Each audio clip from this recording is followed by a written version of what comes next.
What business owners need to do is actually think of their business as an asset rather than just growing the revenue. And they need to think of their business through the buyer's lens. What makes their business a risk to someone acquiring it today, and how do they reduce that risk?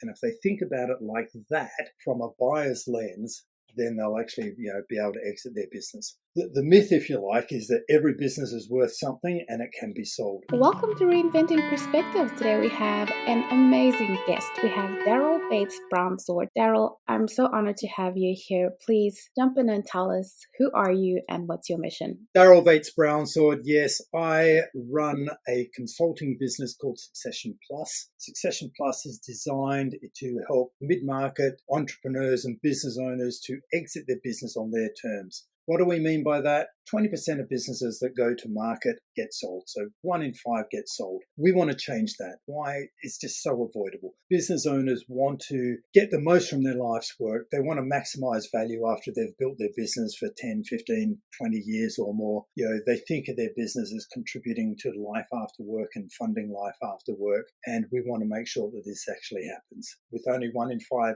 actually going to exit, succeeding, that's not enough. That's disappointing for too many business owners. And then those that do actually sell, most of them end up in some sort of earn-out agreement. And we all know that earn-out agreements just don't work. That's what we're all about, helping business owners prepare their business so that they can exit on their terms and maximize value. The business is called Succession Plus, and we've got consultants in Australia, New Zealand, and the UK. I'm Australian. I happen to be based in the UK. Most entrepreneurs, when they think of that exit, their ears just go up a little bit, Darryl. Like it or not, every entrepreneur is going to exit their business one day. Whether they plan it or not, they're going to exit. Let's do it on their terms. What's the biggest misconception about selling a business? The biggest misconception is that every business can get sold. I've worked with a lot of business owners that say, hey, look, Darryl, I'll just keep growing the revenue of my business. And if I keep growing my revenue of my business will get big enough. And one day, some knight in shining armor is going to roll up on their golden horse and just offer me a bucket load of cash, and I can then just ride off into the sunset and live happily ever after. The reality is that just rarely happens. So what business owners need to do is actually think of their business as an asset rather than just growing the revenue. And they need to think of their business through the buyer's lens. What makes their business a risk to someone acquiring it today, and how do they reduce that risk? And if they think about it like that from a buyer's lens, then they'll actually be able to exit their business. The myth, if you like, is that every business is worth something and it can be sold. And the reality is that only 20% of businesses that go to market actually get sold. The rest just evaporate, disappear, close down, fire sale, or what have you. We've got to set your business up for exit. That's the key message here. When exactly should an entrepreneur or a business owner begin thinking about an exit plan? There's a lot of talk about, investors don't like people who build businesses to sell, or entrepreneurs that are not that passionate about their business and are just thinking about an exit. There's so many voices out there in the marketplace. So maybe you can clarify for us. Yeah, it's a really good question there. And some people are saying, as you're saying, hey, I'm never going to sell my business. I'm never going to leave. Well, you're doing your family a disservice if you're thinking like that, because at some point, we're all fallible. We are going to exit. If we don't plan it, we're not looking after our family or whoever comes after us, the employees in the business as well. Hypothetically, the best time to think about your business exit is when you start the business, right? So begin with the end in mind. How are you going to exit your business? Because there's so many options of how you will exit your business, whether it's family succession, employee ownership is becoming more popular, or trade sale or IPO or sell to a competitor, what have you. You need to know what your aspirations are. Now, some business owners come to us thinking, hey, look, they'll leave it to the end and they'll go, look, I'm just so stressed and frustrated. I need to get out of my business. I want to sell it now. Can't help you. We can't help. A broker or a corporate finance house might be able to help you. But if we want to maximize value and if we want to exit on our terms, you need to start planning 3 years beforehand. Why? Because buyers are looking for a series. They want to look at your revenue. What's happened to your financials over the last 3 to 5 years? They want to see growth. They don't want to see plateau. The more we can work on it and demonstrate that the business is less dependent on the founders of the business, the more attractive it becomes. So 3 years minimum, prepare your business for exit. Now, sometimes I say to business owners, hey, look, it takes 3 years to prepare your business for exit. You can do that before the transaction, or you can do it after the transaction. After the transaction is what's known as an earn-out period, and we all know that earn-out periods just don't work, and that's a classic example of not exiting on your terms. We're trying to avoid the earn-out as much as possible because that's just, the buyers dictating terms. Founders just are terrible employees working for someone else. So we want to avoid that as much as possible for everyone's benefit, really. Building your business and considering it as an asset. I think that's really important. Darryl, if you could talk us through some of the terms, I think some of our audience may not be familiar with. You mentioned an earnout, and you also mentioned a couple of options in terms of exit. So an earnout is basically when a buyer says, hey, your business isn't ready for exit. And as it is, it's too big a risk. Typically because the business is too dependent on the founders' day-to-day roles in the business. The founders are often the best salespeople or the best technical people in their business, depending on what sort of business it is. And their whole identity is locked up in being the business owner and being the key point central to that business. From an exit strategy, that's terrible. That's the worst thing you can do. So an owner or an acquirer comes in and says, hey, look, I'm interested in buying your business. Oh, I can see the business is dependent on you. Well, what we need to do is have an agreement. I'll buy the business from you for this much, but I will give you this much up front. And over the next 3 years, you can earn the rest of this out. And the earn out is based on you being involved in the business over the next 3 years and you making sure that all of those forecasts that you put in place will actually be achieved. There'll be some other terms and other conditions, but it's basically saying the business is too risky to acquire without you being involved. I need to lock you in to make sure that I get the return on my investment. So that's an earn-out period. In terms of the different types of exit, what's becoming more popular is employee ownership. So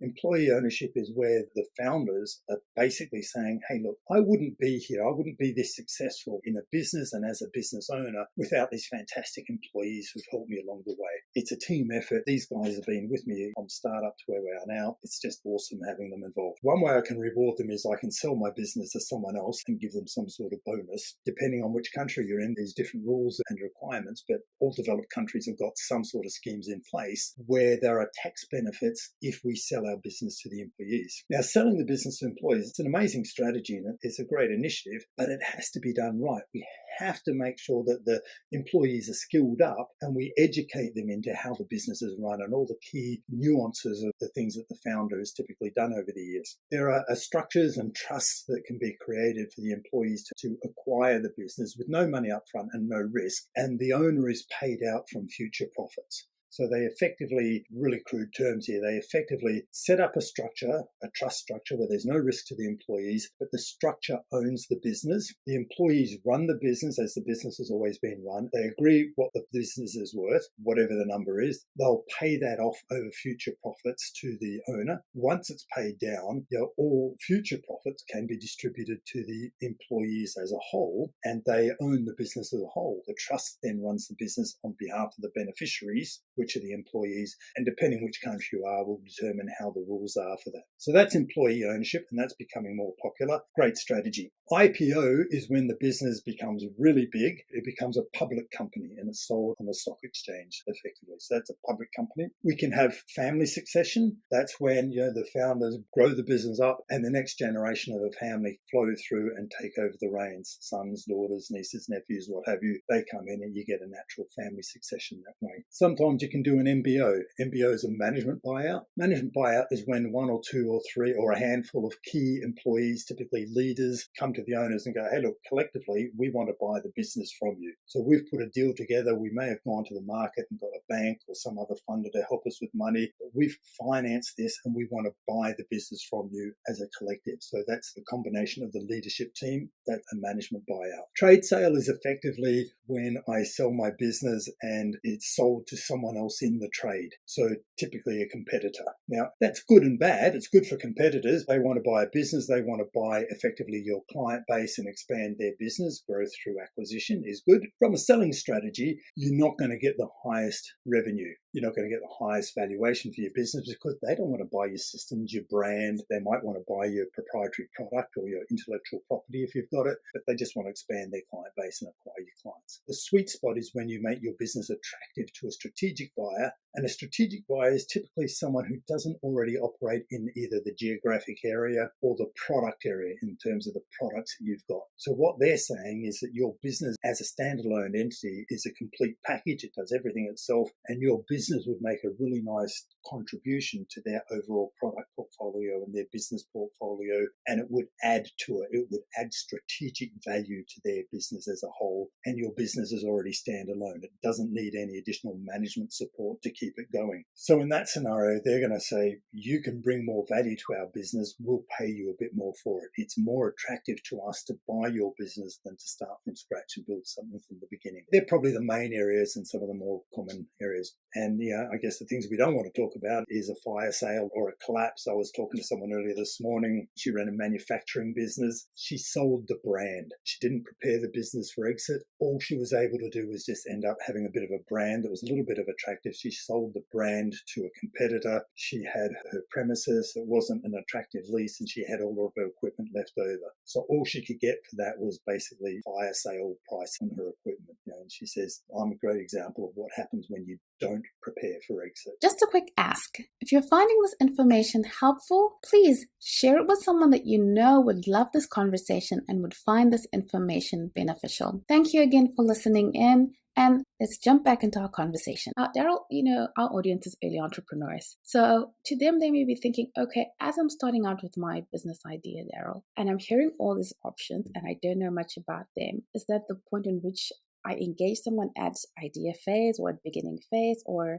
what should I just begin to mentally do in my mind in preparation for that kind of a planned exit? What you could do is you can come to our website. We've got a white paper called 15 Tips to Increase the Value. I'll give you a link to where that is. And it's just a free, couple of pages, which start the education process, I guess. It's all the 15 top strategies that you could put in your business that help you start thinking from a revenue perspective to what increases the asset value of my business. So there's one thought. If you really start up in early stages, you may want to think about how you're going to exit and what sort of time frame you are. So that helps you appreciate how big you'll get your business. If you've got a certain time frame, how far you can get in that time frame may create some limitations as to how far you'll get and how big you'll get. So therefore, what your options are available to you. If you're in startup and if you're bootstrapping, you're self-funding the startup, hey, let's face it, the reality is you're not thinking about exit. You're thinking you've got the whole future ahead of you, especially if you're younger. And the number one thing you need to be focusing on now is bringing clients in and proving the concept. So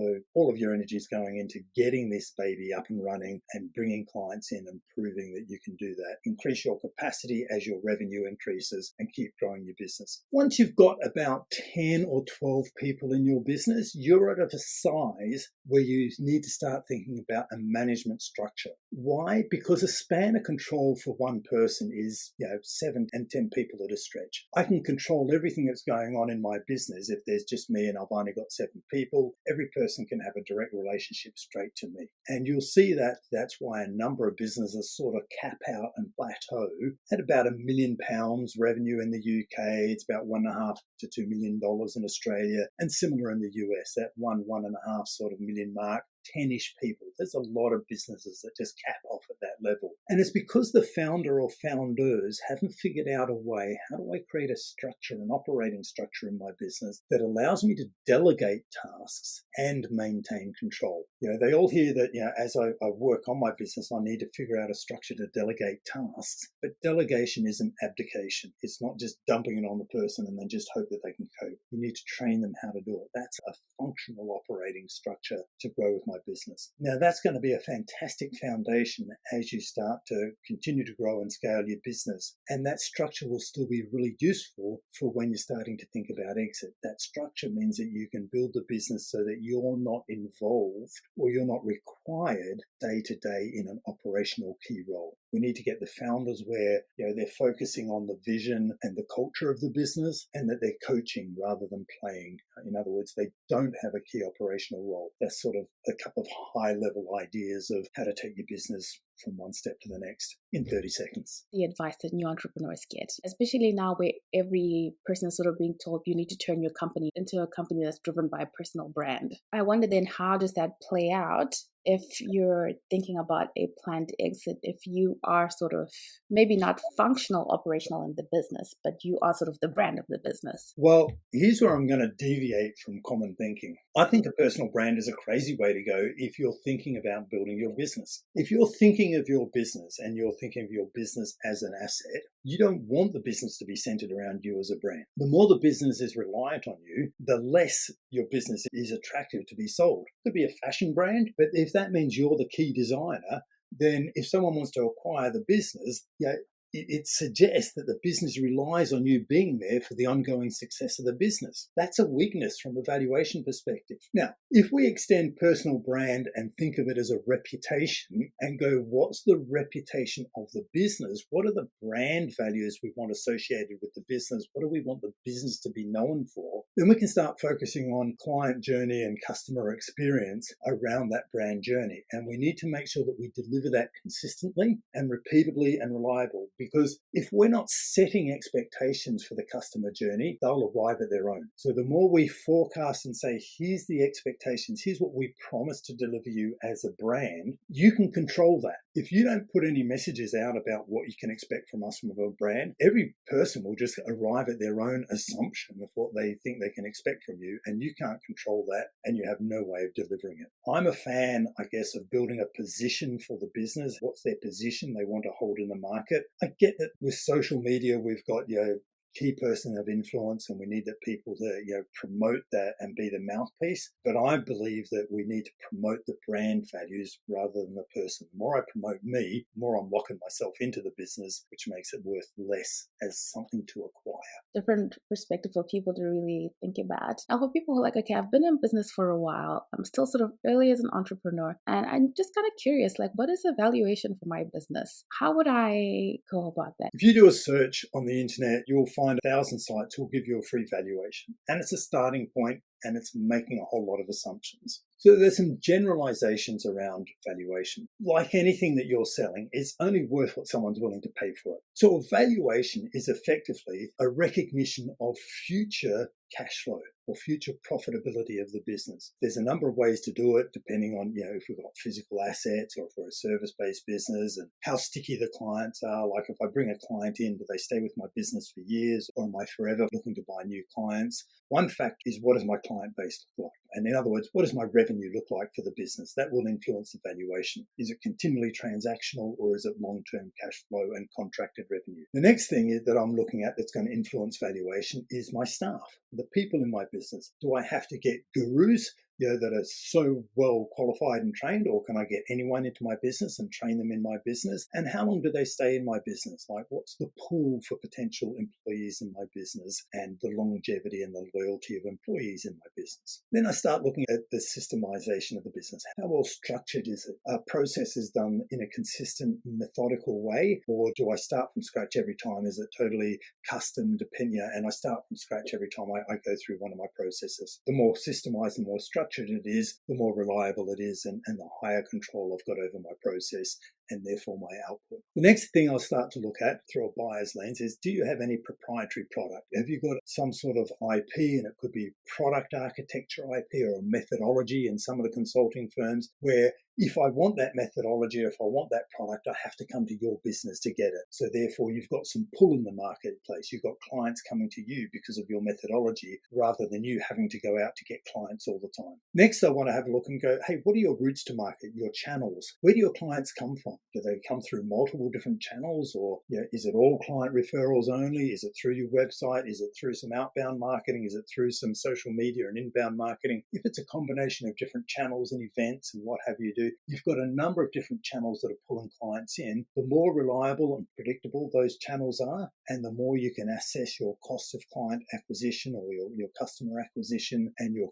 lifetime customer value, the more they are mapped out and documented, the better. Then I'll start to have a look at, what's the brand of the organization? A lot of entrepreneurs, they'll get to a certain size and they'll get to a point where they invest the first time round in getting some branding and proper logos and style guides for their business. It's a rewarding time. But it's still often on a smaller business, that brand is still it's a first step for an organization. So I start to ask, how well is the brand known? Is the business brand known in the local area, or how widely is that brand known? Or is it really just about Bob who works for Acme? Or is it Acme and Bob works for Acme, if you know what I mean? What comes first, the brand or the person? If we've got a brand that's established, then I'll go, hey, look, that brand is worth something. And then I'll look at all of those things and I'll go, okay, so these things contribute to the value, and then I'll look at the scalability. Can I take this business and this model and this business model and formula, and can I replicate it elsewhere easily? Can I plug and play? Then I've got a beautiful business model that I can replicate. I think Michael Gerber called it a franchise prototype. Great term. So if I've got a plug and play business model, or do I have to repeat and redesign too many things to expand above my current location and footprint?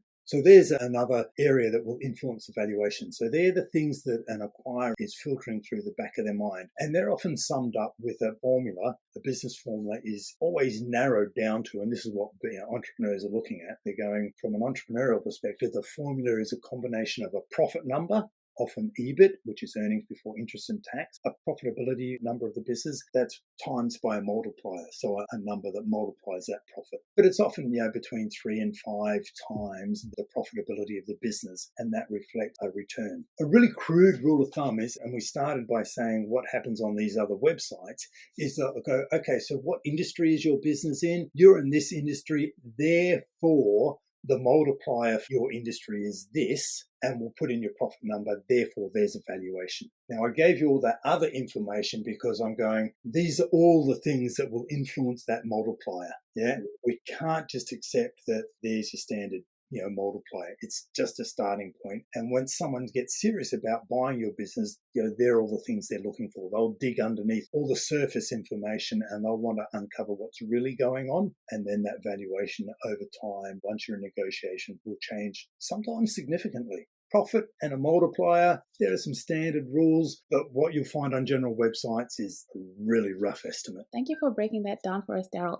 So many things were jumping into my mind, and I'm sure it's going to be with the audience too, where you begin to think about, okay, we need this list. You've got to go to succession.plus/UK/ebook for this list so that you can actually think through the decisions that you're making to see if you are growing the value of your business as an asset. So thank you so much for talking us through that, Darryl. It wouldn't be okay for me to not ask, what has been your biggest lesson talking to entrepreneurs and being an entrepreneur? We started this business, and I guess it's the biggest lesson after being working with SMEs since 99. And I've worked with SME business owners in Australia, in South Africa, in the UK, in the Netherlands, and a couple in the US. And what I've learned, and I can only talk about the countries I've worked in, there's consistency in the way business owners think and operate and how they behave and make decisions. Entrepreneurs, we're invincible. We can do anything, and we don't think about planning our exit because, that's years away, and I don't even want to think about that. And there's no way I'm going to exit, through an unplanned exit. I'm not going to get hit by a bus, am I? So the biggest lesson I've learned is that business owners,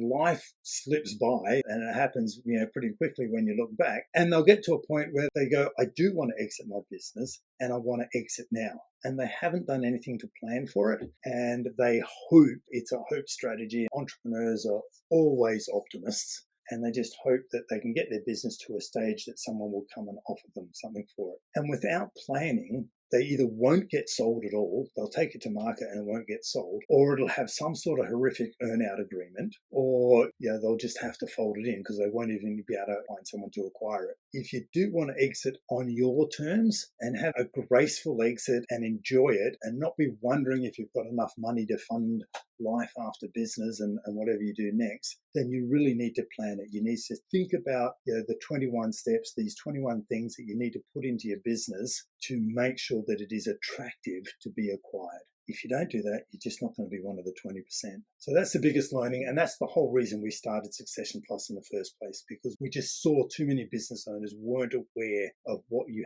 had to do to achieve that successful exit. If you talk to entrepreneurs today, if you talk to most of them and go, hey, look, business owner, did you know that you need to work on your business and not in your business? And when you say that, like you, they'll all give a knowing smile and a nod and they go, yeah, I'm familiar with that concept. I know I have to work on my business and not in my business. Now, we can argue whether they're doing it or not, but they're familiar with the concept. If you say to them, you need to prepare your business for exit, they're not aware of that. Again, that's why we created Succession Plus. We need to bring that knowledge to the market. We need to let business owners know that you have to actually prepare your business if you want to exit on your terms and get the most from your life's work. Darryl, what is the number one book that you'd recommend to someone who's early in entrepreneurship? One that you think is really impactful for this early stage? The first one I read when I started was The E-Myth by Michael Gerber. You've got Traction by Gino Wickman. It's also a great read. From the cultural perspective and getting the balance, it's probably a bit dated now, but it's still relevant. The principles, and they're the 7 Habits of Highly Effective People by Stephen Covey. Those 3 books have probably had the biggest impact. There's a number of books around them. There's Scaling Up. And there's, of course, our book called Enjoy It by Craig West. Craig West is the founder of Succession Plus in Australia, which basically captures our whole methodology and process of, I talked about the 21 steps. It's captured in Enjoy It. So clearly that's the book I would most highly recommend. Thank you for that, Darryl. Now, my last question is always, what has faith meant to you on your journey? Ending up where I am. I'm a sort of didn't want to die wondering, so I always took a couple of chances. So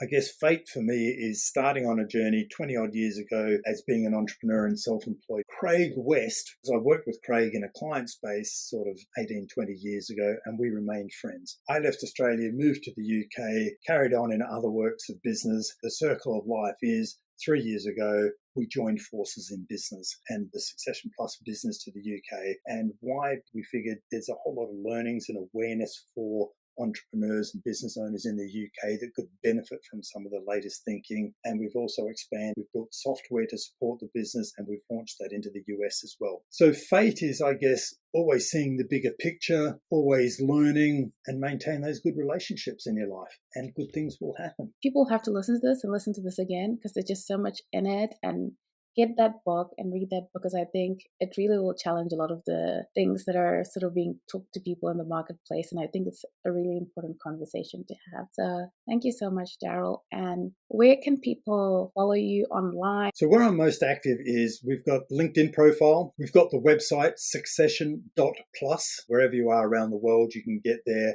and that'll take you to a local site. You can download a free copy of the ebook. Got a printed version, but you can get an ebook version of Enjoy It, which is the book that Craig wrote, from our website. And I host my own podcast. I host a podcast called Exit Insights, and that's where we share the story, and I speak to all sorts of entrepreneurs and business advisors from around the world, sharing all of their top tips on how to prepare a business for exit and all of the lessons learned on exit planning and working with other business owners to get there. So the podcast Exit Insight is where you'll get all the latest thinking from me. Thank you so much, Darryl. Thanks for having me, Priscilla. I've really enjoyed having a chat with you and sharing thoughts on how to exit your business on your terms. I hope you got a lot of information, a lot of actionable things out of these episodes. Please, 2 huge favors from you. Please let us know what kind of things you'd like to hear. And if you really love the episode, please support us by going and leaving a review in your podcast listening app. Thank you for choosing to spend your time with the Reinventing Perspectives podcast. We value you. See you again next week.